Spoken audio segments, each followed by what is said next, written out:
always competed in sport. From the competitors of the games of Hera in ancient Greece to Bahia Al-Hamad competing in London, women have had a presence. They have made their own strides, shaped their own futures, bursting across the finish lines, flipping to perfection, driving against the best, and breaking down barriers. Women in sport are role models for young girls everywhere. Through sweat, hard work, and sacrifice, these heroes are today's new champions. With their participation in sport, these women bring their issues to the forefront. By confronting the hurdles ahead of them, they illuminate the future for many girls around the world. How can female athletes of today work together to change the perception of women in sport? The time is now.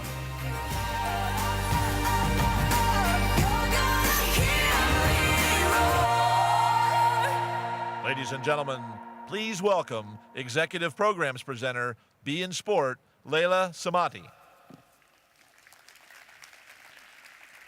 Hi, good morning. I'm very happy to be with you, Layla SAMATI from BeIN Sport, Executive Presenter. We are looking to find answers for many questions. Questions about the reality of women practicing sport different from a society to another. And is the quantity of sports women small, and we should raise it? How can we do that? These are very important questions, and we are trying to define the negative aspects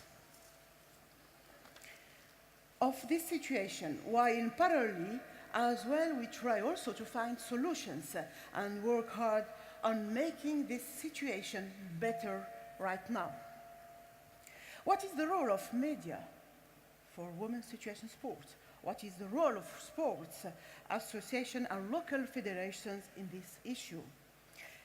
What are the thinking that are preventing women from practicing sports freely? To discuss this matter, we are happy to have with us a very and big special woman. They have also a big impact on women's sports and might not even have enough time to present all of these ladies as they are, and they had a great career, and each one of them deserve a whole book to talk about them. Let us start by our great champion, Olympic champion, CAMPBELL-BROWN. Thank you very much to be with us.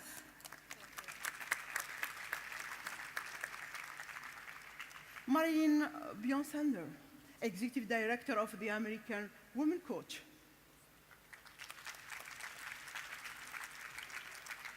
Indira from Bosnia, basketball player, a very famous one.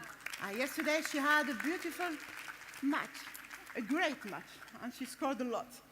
And Kass, founder of G Sports from South Africa. G Sports for girls. From 20 girls, she started, and now she's with 5,000. Very happy to, and welcome. So we will start to have this session. There is one more. My name is Selima, former tennis player from Tunisia. Thank you. Sorry. Sorry. And Selima SFAR, a tennis player from Tunisia, great tennis player. She had a great career. Very sorry. Welcome to our session. So, let us start with this session, half an hour. It's not easy to have, or it's not easy to talk in half an hour with women, but we will have an effort, and each one of you will have like 5 minutes. Campbell, you had a great career with in Olympic 18 Olympic champion. You had also a career. You are involved in women in sports. You are ambassador of UNESCO, and especially in gender and quantity. Can you tell us more? First of all, your career. How was it? Easy, difficult since you start? I started track and field from I was very young, like 11 years old. And there are days when it's difficult, there are days when it's easy. But I like that because I like challenges. Many of you may know me for my track and field accomplishments, but I'm as passionate about elevating and uplifting women as I am about doing well in athletics. Based on my passion to close the gap between men and women in terms of gender equality, I was designated UNESCO ambassador, champion for sport in terms of gender equality. And it is my hope that women will start to get the same level of respect like men do, because as an athlete that participated in track and field for many years, and based on my experience, we as female athletes do not get the same pay, although we run the same distances. We are not as promoted as our male counterparts. We are not as presented. We're not as respected. And I know that from ancient Greece, women has been bombarded from sport, but we have come a long way, and there are a lot of sports, or a lot of countries that include women in sport, but I still believe that there is still a lot more that can be done to help women to know that they're valuable in sport, to know that they can be good athletes, they can be as promoted or as respected as our male counterpart. And we just have to continue to keep doing our best, to just keep working hard and to keep speaking out about these things that we're not comfortable with. And I hope that one day women across the world, every single girl and woman who are interested in playing sport will get the support and the financial resources that they need to participate in sport, because there are a lot of benefits in playing sport. There are health benefits. Sport is so great, it's so powerful. Sport can make a lot of changes, social, economic changes, and so it is important that women, all girls who want to do sport should be able to get the platform to participate and to make their country proud, make their family proud, and just to enjoy the fruit of being an athlete. So I believe that no young girl or woman should be bombarded from participating in sport. Let us go to Selima for the Tunisian Arab tennis player. Has a great career. It was not easy for you also, your career, and also during all this career you had a lot of experience. Can you tell us more about this? Well, I think today I'd like to talk more about how to develop the sport in the Arab world for women. I speak here as an Arab Muslim woman. Until now, I think that the culture, the Arab culture and the sports culture have not been able to mix in a strong way together, even though I really believe that they are totally mixable, and it's wrong to think that one cannot match with another. But in order to mix them strongly, we need also to develop in a better way, in a stronger way, the culture of sport in general in the Arab world. Well, for that we need to increase also the women, the Arab women who do sport. We need to encourage them more, because it takes time, it's generation to generation, it goes through education, the role of the parents, of course, and here we are talking about the importance of encouraging women to practice sport in the Arab world. When we say woman, we say mother. It goes without saying that a mother has got a very specific and strong influence on the education of a kid, whether it's a little boy or a little girl. And there is a study, a very good study in Canada, showed that if in a family, if only the father is doing sports, in average 42% of the kids would grow up doing sport. If it's only the mother doing sport, this number goes up to 69. It's just a number that shows again the influence of a mother on her kid. But in order for this mother to transfer the sports culture to her kid, she needs to have it in herself. And that's why it's very important to encourage more and more women, Arab women, to practice sport. Well, also, a big part of the Arab women have a dress code. For example, they wear the veil. And I think it's crucial, it's really important to not only allow these women to practice any sport they want with a veil, but more importantly, we need to actually support them. We need to encourage them. We need to sometimes show them the way, and we need to make them feel that if they do that, actually we are proud of them and that we're not going to judge them, because it's difficult for them. So for some it's new, so it's out of their comfort zone. They can be also scared of the outside look, the outside judgment, whether it is from their community, their friends, their family, or from the Western world. Because for these outside people, it's also new. So for them also sometimes the difference is very difficult to accept straight away. So we need this communication, we need this positive and supportive communication through that, and I believe that role models and media have got a very important role in this. We don't have millions of role models, we do have few. I think we should focus more on them. I think we should highlight them. And the media here has got a very important role, whether it's the Arab media or the Western media, because focusing on these athletes, wearing the veil, for example, would send this, if the media sends this supportive and positive message, all the Arab women will see that and they'll think, wow, actually, they're not judging us. Actually, they're proud of us if we do it. And we really do need this positive and supportive message. And just sorry to finish, there is one message we don't need, we need to avoid, is what happened this year in the Asian game with the Qatari team for basketball, that were not able to compete because part of the team was wearing the veil. And I can't believe still in 2014, the FIBA don't allow athletes to perform with the veil, because what kind of message does that send? Well, first of all, if you wear the veil, you're not allowed to do sport. Or two, if you wear the veil, it's not normal to do sport. And it comes back to the first point I was talking about. That's what creates the gap between the Arab culture and the sports culture. And it's a wrong rule that is sending the wrong message. Actually, I agree totally with what you said, but as I had experience with a couple of documentaries, just to increase women to encourage women to practice sports, I have done a lot, and I was awarded by these documentaries.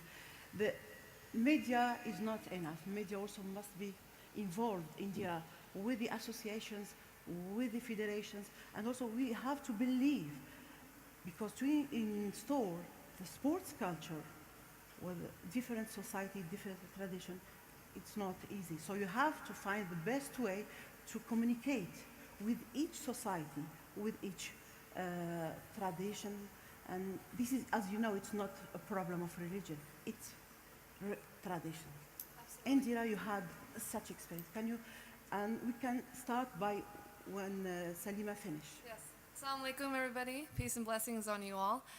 To make a point about the FIBA, last month, the Qatari national women's basketball team went to represent their country on a national scale, and it was quite beautiful, something that every athlete dreams of doing, to represent their home country. And unfortunately, they were told that they had to take off their hijab, their veil, or to forfeit. And of course, they decided to forfeit that match, as I think any human being would have done, to represent their faith.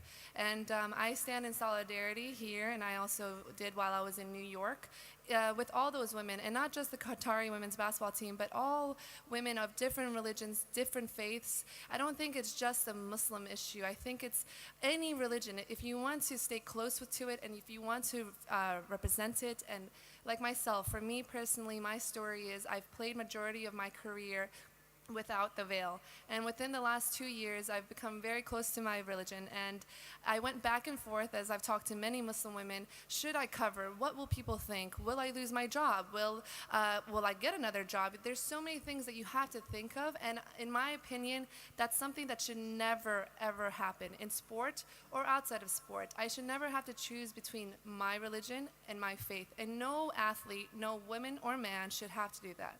And so when I decided to cover, I decided that for my own personal beliefs, it was something that I needed to do. And when FIBA has had a current ban against all headgear. So it's not just hijab, it's also turban wearers. So worldwide, many men and women cannot play, and I just decided to take a stance. I started a campaign on change.org, a very famous American organization called CARE, Council on American Islamic Relations. They backed us up and said, absolutely, this is not right, it's not fair. Muslim women around the world, girls, boys, should be able to play any sport that they wish. So long story short, working with the Sikh Coalition in India, we were able to get 70,000 signatures on change.org. The U.S. Olympic Committee backed us up and said, hey, FIBA, maybe it's time to look at this rule of yours. It's 2014. And so they did. They allowed a two-year provisional period, just like FIFA did a few years ago. And in that two-year provisional period, it's a great first step, and we want to thank FIBA for saying, hey, yes, let's do this. It's time for change. This is time for change. They did it on a national level. They have not allowed it on an international level, and that is why the Qatari women's basketball team was unable to perform and represent their beautiful country. So we're asking FIBA now to go back into their board meeting and kind of look at the rules again and just put it on a international level as well as national level. So as Veronica said, I do speak about basketball, but this should be for all sports, for all religions, backgrounds. You should be able to come to one location, showcase your talent. I want somebody to say, like yesterday, wow, you're a great shooter, you're a great basketball player. That's what I've done my entire life. I have shot that basketball millions of times, and that's my passion, that's my dream, that's my goal, and I want everybody around the world to be able to experience that. Every little girl, regardless of her religion, regardless of her faith, that she can go out there and do that if she chooses to do so. So, but in Kass, we can also continue and say, you know, it's not easy for each one. It's not only in the Arabic women, Muslim countries. So the fighting or the mission is not easy for any woman who wants to improve herself as a sportswoman or also as a woman in any society. Well, it's quite an interesting topic to have here today because, as you said earlier, we can talk about this for days to come. At the age of 14, I announced to my family that I wanted to become South Africa's first female cricket commentator. And my mother said, it's a ridiculous dream. It's something that you shouldn't even think about. I thought it was great motivation, so I enlisted my brother to become my mentor. And 11 years later, I achieved my dream of becoming South Africa's first female cricket commentator. And it was great to get the support from my family then to then take the dream forward. And in 2006, while I was hosting my radio show, a sports show on a South African radio station, I interviewed a sportswoman, and every sportswoman I interviewed, they always spoke about a lack of support. So I quit my radio show, and I taught myself how to build a website. I rented a server, and I launched an online initiative called G Sport for Girls. The aim of the initiative is to raise the profile of South African women, to encourage corporate sponsorship. And since it was launched back in 2006, we've told over 5,000 stories of hope and positivity to encourage young girls to dream big and realize that their positive stories on the court, on the field, is as important as the stories of boys. And shining the spotlight on women is really important because it gives us hope and it gives us energy to move our careers forward. Alongside that, I launched the country's only Women's Sports Awards to show young girls that we have icons and role models. I mean, to sit on a panel with the likes of Veronica Campbell-Brown, to see Jackie Joyner-Kersey here, Ilana Meyer, these are icons of women's sport, and the more we shine the light on them, the better it is for us. So when I leave here tomorrow, I head back home to encourage women to celebrate themselves, and the G Sport Awards takes place on the 24th of November, and hopefully we can unearth more icons and role models. And the more we do, the better we get, and the more we hold hands with each other as women. The challenges don't diminish, but we tend to see the light more than the darkness. Marlene. And your challenges still continue, I'm sure. It's never finished with you. It's never finished to reach the highest thing for your aim, I think. It's never finished for any of us. Yeah, I know. In America, we have a saying that every little girl should be able to say, if I can see her, I can be her. And when I think about the role models on this stage, I would want every little girl in the world to see each of you and say, I want to be like you. I want to do what you've done. I think women in sport are the invisible side of sport. And we owe it to humanity to make visible the invisible side, that women who play sport have so much to give to making our world a better place. So when you think about the women up here, the leadership, the qualities, what they have to offer the world are significant. And I think one of the greatest challenges is to move women from their world of competition in sport to leadership roles in sport, so they have a say in decisions that are made within the Asian Games, within the Women's Tennis Association, within track and field, that women athletes now need to do two things. They need to seek leadership roles so that they can carry influence into their sport, and they always need to be mindful about reaching their hand to the next generation of girls and inviting them to follow. And I think the world will be better, and the world is already better because of these women up here. So, Marlene, through your great experience, what do you think, what is the main thing or the main way to reach this aim, to install the sports culture? Because in Arabic world, it's not easy, you know, because not of the religion, but mainly for traditions. We need more, as Selima SFAR said, we need more to have the media more involved. But also it's not enough. As I said, everyone must be involved, like association, federations, but with heart. We have, in one word, we have to believe what we are doing, or also we have to go way, even if we see difficulties or anything, but we have to believe first that we can reach this. Yes, yes. And women need to be willing to tell their story, Yeah. and the media needs to be willing to listen to the story and spread it. You know, Jackie Joyner-Kersee is one of the most profoundly successful and good human beings to come out of the United States. And the media has allowed her to tell her story. Yep. But the media around the world needs to be open to hearing the stories of women and telling them broadly. Veronica, coming from Jamaica, you had this great career, but you want to be involved more and more in sports and women. But what is the main problem you face in your country, for example? In my country, women are free to play sports. They embrace women's sports. My country loves sports, so both male and female are free to do whatever they want in sport. You may not have the financial support or the resources, but you are able to use what you have and try to do your best. In Jamaica, I have a foundation which I give scholarship to girls in high school, and we also have a mentorship program where we educate and uplift them. And I think along with the media publicizing us, lady, and promoting us, we have to play our part by educating the young girls. Let them not be afraid to dream big. Let them not be afraid to keep pushing even when the answer is no. And I really believe if we stand together and motivate our girls and continue to work towards what we want to achieve as women, we can eventually get there. And if we in this generation do not achieve that, the younger generation may be able to. We have to set the platform and continue to work towards gender equality, promotion for women, and just the fact that women are as important as men in the world and in sport.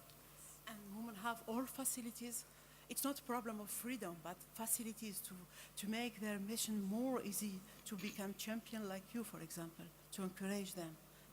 Yes. I know freedom is not a big deal in Jamaica. and everyone is practicing sport. But what about the facilities? What about to make their mission more easy, to be a leadership, to be champion, to have their place in society? In Jamaica, the main sports that women play are track and field and soccer. We have the grass fields. A lot of athletes in Jamaica use the grass, not really the track, until a certain time in the season. And with those sports, you do not need a lot of resources. You may not need a lot of money. But for Jamaican girls or minority women, or women that live in the third world, to get involved in sports like golf or equestrian, they would need more financial support to be able to do so. Selima, in Arabic countries, as you know, also is not, there's a couple of problems. Financial freedom is not really in store, and also the sports culture is not really in store. I think really, of course, there is always can be some financial problems for the athletes, of course, but I think the main problem, we can say the main issue is, again, coming back to the sports culture, because, for example, in my experience, when I was 16, 17 in Tunisia, I was starting to play very well, got into the top 100, which is in tennis, quite symbolic and a good achievement, and still people were asking me, so what do you want to do for your life? And I used to answer, well, I'm a tennis player. And they used to answer me, okay, well, great, but as a job, what do you want to do? And you know, that's when you realize actually that we don't have this culture of sport where to think and to believe that we can make of sport our job. For example, in the States, if you go and you say, I'm a tennis player, they would go, wow, that's amazing. They would respect it more than being a lawyer or a doctor. And I think that is the culture. I think if we improve and if we get to develop this culture of sport in the Arab countries, in general, for the entourage is very important. The team, the people around, this energy around is very important to actually give the belief. Because without belief, you cannot make it. Sometimes you have the finances, sometimes you have the talents, but we don't have this mentality and this belief around us that we grow with it and make us champions. And I think that's what we need to develop the most. But as Marlene said, also we have to see a person, you know, to follow a personality. I have to be like her. I have to be to do like her. I have to follow. I would like to make a point on Indira. that. I'm currently sorry, yes, but you know, as you know, also, it's not the religion, but the problem. Yes. We always facing with the international federations. Before basketball in Asian Games in ancient 2014, it was judo. In London 2012. Yes. So also there is this problem to fight. So we have to also like make network to find solutions before we face it. We face a problem. I think it's all about opportunity. And to make a point, remember that story that our Olympian shared? It takes one soccer ball to get 22 players, one soccer ball. And when you realize that they don't have to reach the professional level, the little girls around the world that just want to be healthy. I'm currently working with high school girls anywhere from 13 to 16, 17 years old. And for the first time, they said, this is the first time I've ever run a mile. This is the first time I've ever done a push-up, a sit-up. And to me, it was just baffling that at that age, that was the first time they've ever done it. And that doesn't cost anything. Sit-ups, push-ups, being healthy, running around. And when you see them smile and when you see them laugh, you realize that they don't have to reach a professional level. They don't have to be superstars. It's just about living a healthy life.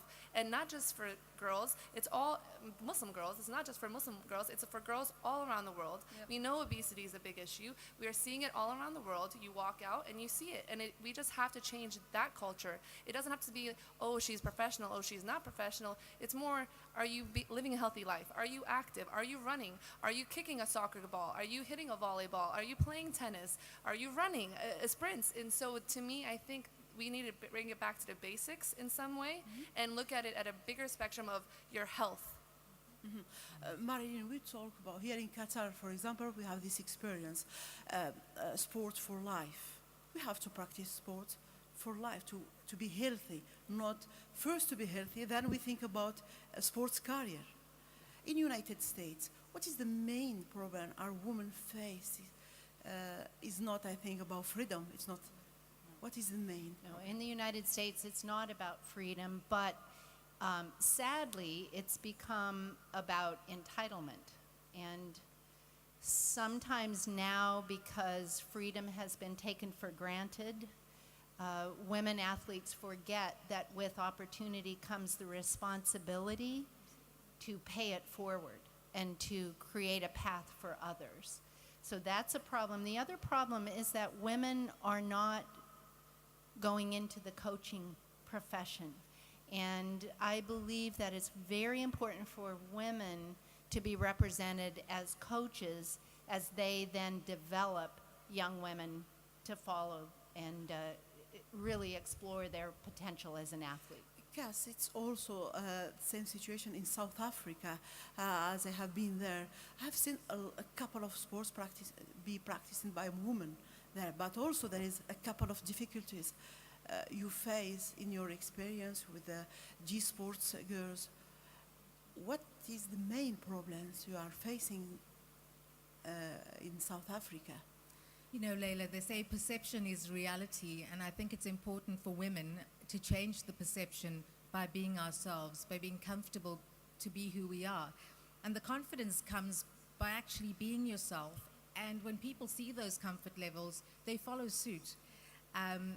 A recent study in 2013, a BMI study, showed just one female athlete, Kass, in the top 10 of South African sports people in South Africa. That perception needs to change because we do have more icons and more role models. I often say when I'm having a bad day, I tell a good story about a woman in sport to uplift me, and I think it's important that all of us sitting here, if we can change the perception by supporting just one woman, we can change the world. Yeah. You know, you are a commentator. Selima SFAR became a consultant of BeIN Sports in tennis, sure. And this means that Selima SFAR wants to continue her career as consultant, as a presenter also for the tennis program, also a commentator for tennis match. I think this is a way also. Selima SFAR is a great image for Arabic sportswomen. Well, thank you. Selima.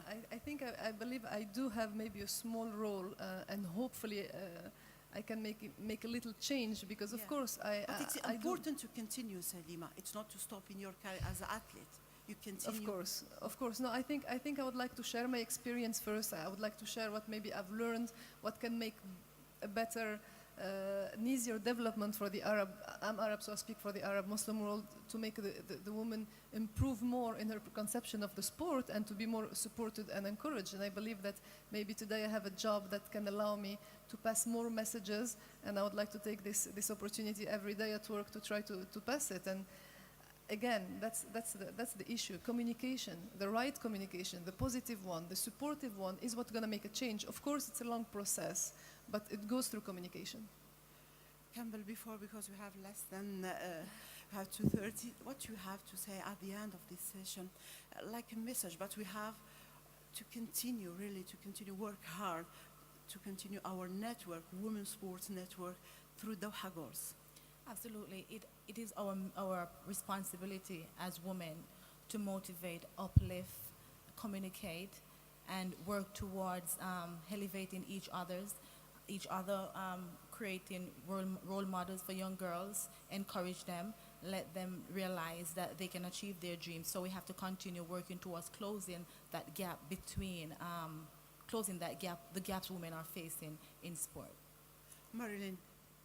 I would like to suggest that the Goals Forum next year hosts as a subgroup a gathering of all women leaders in sport, and that perhaps we carve out a time for every woman who is here this year and every woman who would come again for us to put our minds together and create an action plan that really will change the world for girls and women in sport. Indira, you agree that our mission is will not finish today with the end of Doha Goals. As we said before in our meeting, we have to continue. We have to create this network, sports women network through Doha Goals, because one of the main problems of women in sports in Arabic countries especially is to forget. Whenever a meeting is finished, we close the file and we wait for another session. But I think through Doha Goals, we continue until the next session. This is a perfect platform for that, and it's a great continuous reminder that it needs to be every single day of the year. And then next year we come back and we say, wow, look at that progress we've made. And I think that's the most important part, that we see progress. And if you see that something is wrong, take a stance, say this is wrong, I'm going to fight for what is right, and then all you can do is pray for the best. And I think that's my message. Kass. I'd like to take this opportunity to thank Richard Atias and the team for giving us this platform to talk about the perceptions of women in sport and how we can change it. And I'd like to agree with Marlene that next year we have an opportunity to grow this platform and encourage more women to believe in themselves and to grow their careers in whatever they do in sport. Selima, SFAR, Well, you that's- agree that you have to continue to work hard. Of course, we continue forever, and actually, you know, this is exactly what we need. What we're having here today in Doha Goals, this is a great opportunity, and that's exactly what it needs for things to go forward. And we should not stop. We should just continue, and it's a battle of every day. And hopefully next year we'll come back here with a lot of improvements. Thank you very much, ladies. Ladies and gentlemen, thank you Thank very you. much and hope to see you soon next year through Doha Goals. Thank you very much.